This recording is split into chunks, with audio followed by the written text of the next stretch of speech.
Voilà. Bonsoir à tous. Nous sommes dans la joie. Amen. Comme dit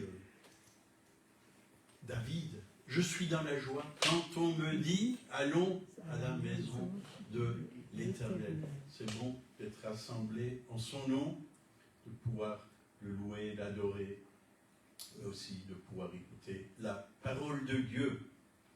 Et ce soir, j'aimerais vous parler tout simplement de la foi et de la guérison. Alors,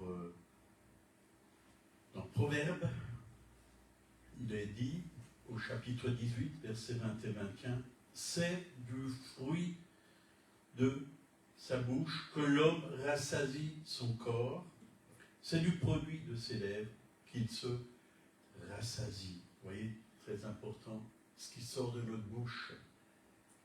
Donc la mort et la vie sont au pouvoir de la langue. Quiconque l'aime en mangera le fruit.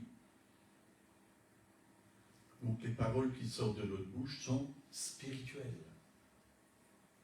Ils ont du pouvoir. C'est vrai que par nos paroles, on peut communiquer la vie ou donner la mort. Donc il est important de ne pas parler à la légère. Et ça va vite. On a vite fait de parler à la légère. Et ça nous arrive tous. Il faut vraiment qu'on veille sur nos lèvres. Et bien sûr, ce qui sort de notre bouche, ça vient du cœur. Ça vient aussi de nos pensées. À quoi pensons-nous? Jésus avertit, donc dans Matthieu 12, versets 36 et 37, « Je vous le dis, au jour du jugement, les hommes rendront compte de toute parole vaine qu'ils auront proférée. Car par tes paroles tu seras justifié et par tes paroles tu seras condamné. » Donc nous avons été créés à l'image de Dieu. Dieu a utilisé des paroles pour créer le ciel et la terre. Et ça on peut le voir dans Hébreux 11, verset 3. C'est par la foi que nous reconnaissons que le monde a été formé par la parole de Dieu, en sorte que ce que l'on voit n'a pas été fait de choses visibles.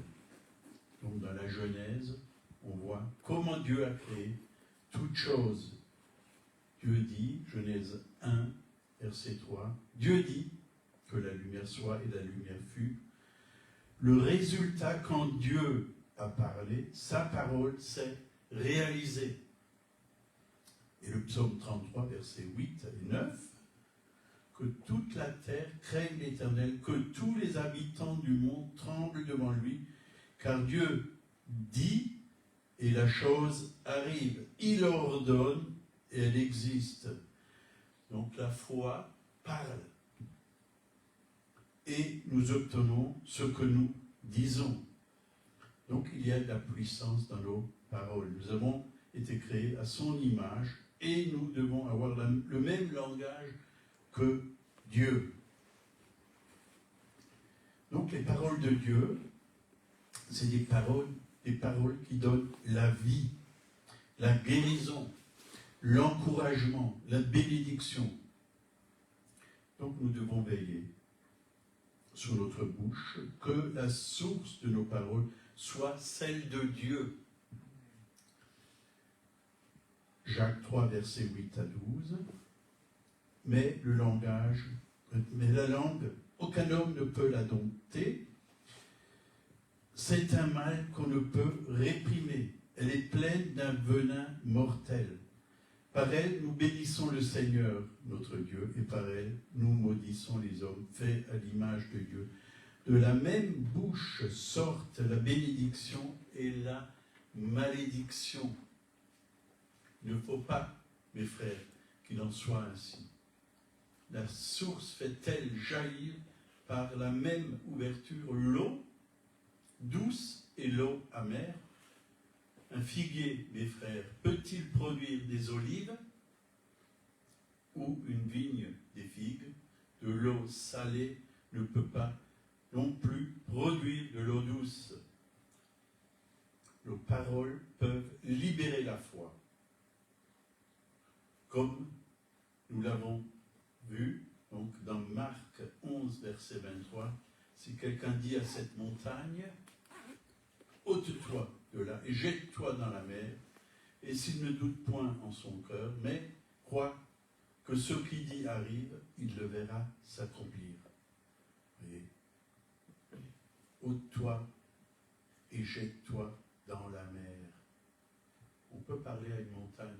Bien sûr, ce n'est pas des montagnes que vous voyez ici en Alsace ou dans les Alpes, mais c'est des montagnes de problèmes, de difficultés, de soucis, de craintes, de peurs. Tout ça, ça peut disparaître au nom du Seigneur Jésus. Ça peut s'enlever de nos vies, de maladies, de stress et toutes sortes de mauvaises choses. Il y a des montagnes, les gens parfois sont écrasés par une montagne, ils ont tellement de problèmes dans leurs finances qu'ils ne savent pas comment s'en sortir, quoi. Et c'est même arrivé, on en parlait justement, le gouvernement en parlait, hein. Il devait avoir vraiment un budget pour 2026 et il disait que c'était une grosse montagne. Mais Dieu est plus grand que toutes les montagnes, Dieu est plus grand que les problèmes, Dieu est plus grand que les maladies, Dieu est plus grand que les soucis, Dieu est plus grand que la peur, Dieu est plus grand que le stress. Il est avec nous et il est en nous. Et si nous proclamons sa parole, quelque chose se passe. Quelque chose se passe. Combien de fois j'ai vu la main de Dieu devant un problème, quand j'ai proclamé la parole de Dieu, le problème s'est résolu. La solution est venue par le Saint-Esprit. Dieu donne aussi des idées, Dieu donne la puissance, vraiment, pour ne pas nous décourager. Il est avec nous. Donc, nos paroles peuvent libérer la foi si nous nous appuyons sur la parole de Dieu. Il faut que nos paroles correspondent à la parole de Dieu, à la pensée de Dieu. Donc, à partir du moment où vous êtes nés de nouveau, vous détenez en vous la foi surnaturelle du Fils de Dieu. Nous ne devons pas l'ignorer. Aujourd'hui, nous avons la foi de Dieu. Parce que la foi de Dieu, elle nous est communiquée par le Saint-Esprit. Elle est dans la parole de Dieu, la foi de Dieu. La foi vient de ce qu'on entend, et ce qu'on entend vient de la parole de Christ, dit la Bible. Donc c'est Dieu qui nous communique sa propre foi au travers de sa parole. Et quand on a cette foi-là, les montagnes peuvent être déplacées, les maladies peuvent guérir, les miracles peuvent se produire, toutes sortes de miracles. Dieu n'est pas un Dieu limité, c'est un Dieu illimité. Il peut tout, il peut tout. Et il sait comment résoudre un problème. Donc quand nous parlons selon la parole de Dieu, cela produit des résultats. Les âmes passent des ténèbres à son admirable lumière et sont sauvées. Les malades sont guéris et les miracles se produisent. Pourquoi ? Parce que Dieu se tient derrière sa parole pour l'exécuter. Il ne peut mentir. Sa parole est la vérité. Si vous croyez que la maladie que vous avez vous mène à la mort, alors ça risque de s'accomplir. Mais si vous croyez que par ces meurtrissures vous avez été guéri, alors il va y avoir le résultat de votre foi. Donc la mort et la vie sont au pouvoir de la langue, dit la Bible. Le cœur et la bouche travaillent ensemble. Romains 10, verset 10 nous dit « Car c'est en croyant du cœur qu'on parvient à la justice, et c'est en confessant de la bouche qu'on parvient au salut. » Ce que nous confessons de notre bouche est emmené à se réaliser. Lorsque notre cœur et notre bouche œuvrent ensemble, les paroles sont importantes. Nous ne pouvons pas nourrir dans notre notre vie des paroles de mort, de découragement, de défaite, de dépression, et nous attendre à recevoir des bénédictions. Parce que nous recevons selon ce que nous disons avec notre bouche. Soit la bénédiction, soit la malédiction. Donc j'ai rencontré des chrétiens qui ont dit « Je savais qu'aujourd'hui, tout allait aller de travers. » Et ça, j'ai souvent entendu de bouche de certains chrétiens. Tout va aller de travers. Je le savais, que rien n'allait marcher aujourd'hui. Ça, c'est la foi en l'envers. Puisqu'on s'attend que tout va mal, que tout ce qu'on fait, ça ne va pas réussir dans la journée. Il y en a qui se lèvent et ils pensent comme ça, quoi. Je me suis levé du pied gauche. Que tu te lèves du pied gauche ou du pied droit, qu'importe, c'est pas ça le problème. Le problème, c'est ta foi. Si elle n'est pas basée sur la parole de Dieu, ça ne fonctionnera pas. Donc, c'est s'attendre à de mauvaises choses. Je ne dis pas que tout va arriver, parce que Dieu peut nous montrer ce que nous pouvons changer dans notre façon de voir et de penser. Dieu peut nous montrer, et ça peut vraiment changer. Mais attention à ce que nous confessons tout le temps, tout le temps. C'est pas parce que tu le confesses une fois que ça va arriver, mais quand tu le confesses tout le temps et que tu le crois vraiment, ça va arriver, ça va arriver. Nous devons accorder nos paroles avec la parole de Dieu et avoir le langage de la foi. Dieu est un Dieu de foi et la nouvelle créature est appelée à vivre par la foi. La Bible dit, le juste vivra par la foi. Romains 1, 17. Donc là, on va voir un exemple de la parole de Dieu dans Marc 5, versets 25 à 34. Or, il y avait une femme atteinte d'une perte de sang depuis 12 ans. C'est long, 12 ans. Perte de sang pendant 12 ans. Elle avait beaucoup souffert entre les mains de plusieurs médecins. Elle avait dépensé tout ce qu'elle possédait et elle n'avait éprouvé aucun soulagement, mais était allée plutôt en empirant. Ayant entendu parler de Jésus, elle vint dans la foule par derrière et toucha son vêtement, car elle disait, si je puis seulement toucher ses vêtements, je serai guérie. Amen. Je serai guérie. Ça, c'est une bonne confession. Au même instant, la perte de sang s'arrêta et elle sentit dans son corps qu'elle était guérie de son mal. Jésus connut aussitôt en lui-même qu'une force était sortie de lui et se retournant au milieu de la foule, il dit, qui a touché mes vêtements? Ses disciples lui dirent, tu vois la foule qui te presse et tu dis, qui m'a touché? Et il regardait autour de lui pour voir celle qui avait fait cela. La femme, effrayée et tremblante, sachant ce qui s'était passé en elle, vint se jeter aux pieds et lui dit toute la vérité. Mais Jésus lui dit, ma fille, ta foi t'a sauvée. Amen. Ta foi t'a sauvée. Va en paix et sois guéri de ton mal. Vous voyez, ça c'est puissant, les paroles de Jésus, va en paix et sois guéri de ton mal. Il a proclamé la guérison avec sa bouche, Jésus, sur cette femme. Voyons que cette femme a tout fait pour trouver sa guérison. Elle avait beaucoup souffert entre les mains de plusieurs médecins. En plus, elle avait dépensé beaucoup d'argent, il a dit, ce qu'elle possédait, et elle n'avait éprouvé aucun soulagement.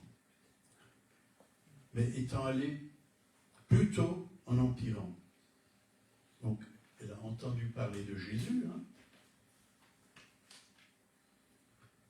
Quand on entend parler de Jésus, et qu'est-ce qu'elle a entendu parler de Jésus? Ben, que Jésus il guérissait les malades, que Jésus sauvait les perdus.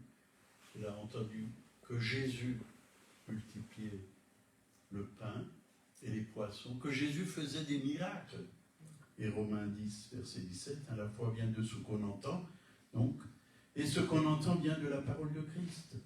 Il est bon d'entendre ce que Jésus fait. C'est pour ça que nous devons lire la parole de Dieu. Et nous voyons ce que Jésus fait pour les malades, pour les gens qui sont perdus, pour ceux qui sont désespérés, ceux qui n'ont plus de solution. Il est là et il intervient, il agit. Et il l'a fait pour cette femme. Il est important que des personnes entendent parler de Jésus. Elle a entendu parler de Jésus, certainement qu'il faisait des miracles, qu'il y avait des guérisons, elle n'avait plus rien à perdre. Et elle est venue vraiment dans la foule par derrière et toucha son vêtement. Car elle disait, si je puis seulement toucher ses vêtements, je serai guérie. Vous voyez, je serai. Elle avait déjà cette assurance que si elle pouvait toucher ses vêtements, elle sera guérie. Guérie. Quand on prie, quand on demande au Seigneur de nous guérir, il faut venir avec assurance devant le trône de la grâce. Et Dieu agit, Dieu répond. Il a proclamé sa guérison par sa bouche. C'est ça, la foi. Il a aussi fait un acte de foi, toucher les vêtements de Jésus. Elle savait qu'en Jésus, il y avait de la puissance. La puissance. Et dans d'autres passages de la parole de Dieu, on voit que beaucoup de gens venaient toucher Jésus, ils étaient tous guéris, qu'une puissance sortait de lui, de son corps. Même ça allait sur les vêtements, ceux qui le touchaient étaient tous guéris. Au même instant, la perte de sang s'arrêta. Elle sentit dans son corps qu'elle était guérie de son mal. Verset 30, Jésus connut aussitôt en lui, même qu'une force était sortie de lui. Nous voyons que la puissance de guérison est passée de Jésus à la femme qui avait la perte de sang. Est-ce que la puissance de Jésus passe de lui en nous pour recevoir la vie, la santé, la guérison, la délivrance, la bénédiction? Dieu le veut. Dieu le veut. Mais pour que cette puissance vienne en nous, il faut s'approcher de Jésus. Comme cette femme, elle s'est approchée de Jésus. Elle a touché Jésus. Touchons le cœur de Jésus. Touchons le cœur de Jésus. Et sa main va nous toucher, nous libérer, nous guérir, nous relever. Est-ce qu'elle a jeûné plusieurs jours pour recevoir sa guérison? Il n'est pas dit cela dans la parole de Dieu.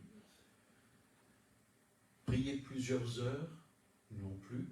Elle a simplement fait un geste, elle a cru. La foi, c'est croire, tout simplement. Comme un enfant. Elle se disait, si je puis seulement toucher ses vêtements, je serai guérie. Cette femme a reçu ce qu'elle a dit. Vous voyez, ce qu'elle a dit de sa bouche, mais ça venait de son cœur. De son cœur. Verset 31, ses disciples lui dirent, tu vois la foule qui te presse et tu dis, qui m'a touché? Cette femme était certainement affaiblie.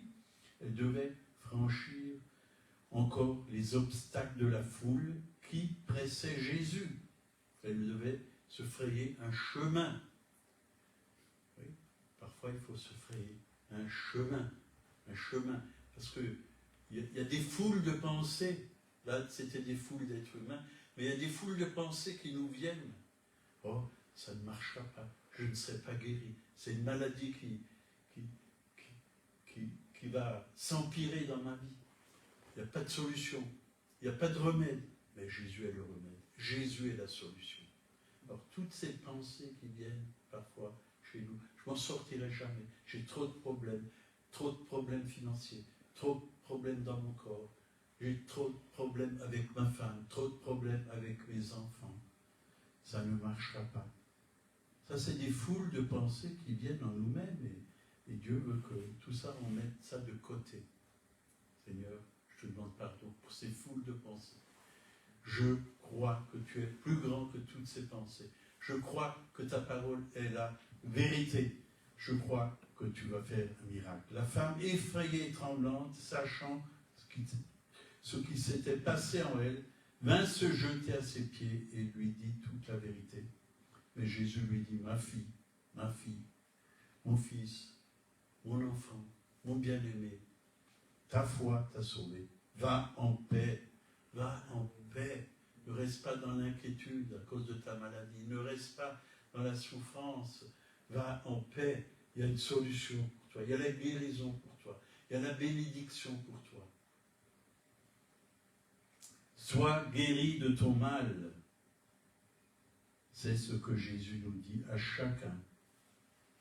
Ma fille, mon fils, ta foi t'a sauvé. Jésus a déjà pourvu pour notre guérison, il y a 2000 ans, peut-être plus. 1 Pierre 2, verset 24.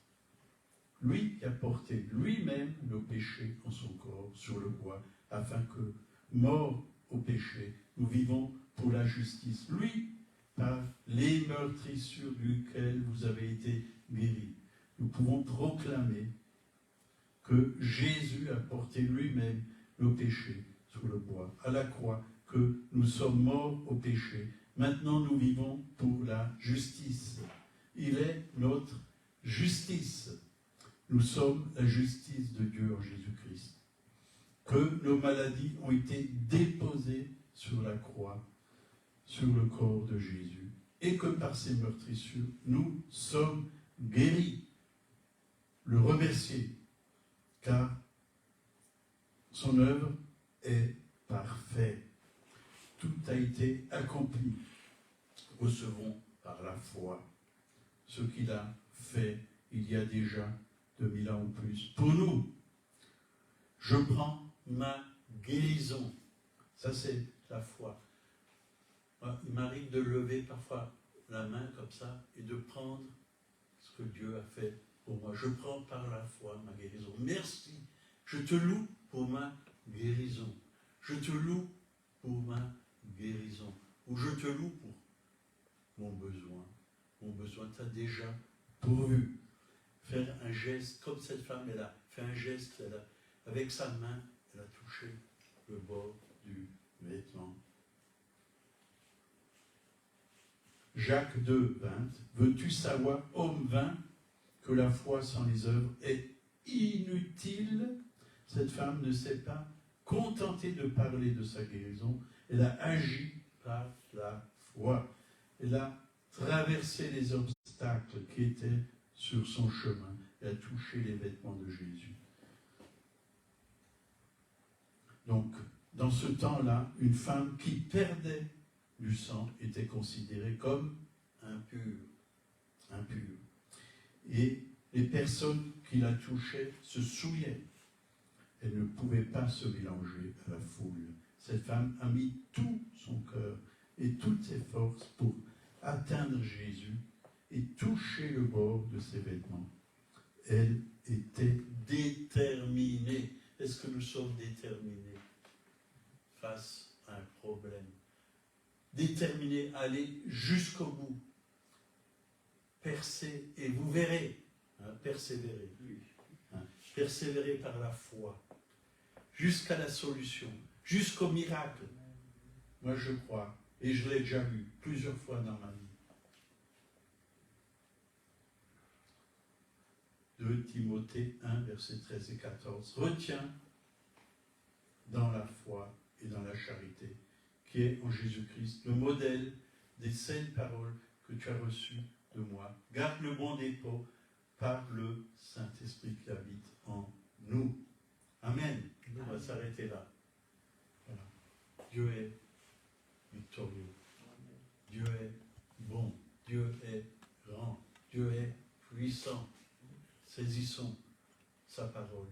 Vivons-la, mettons-la en pratique. Et nous allons voir vraiment la réalisation, oui, de sa parole dans nos vies. Amen.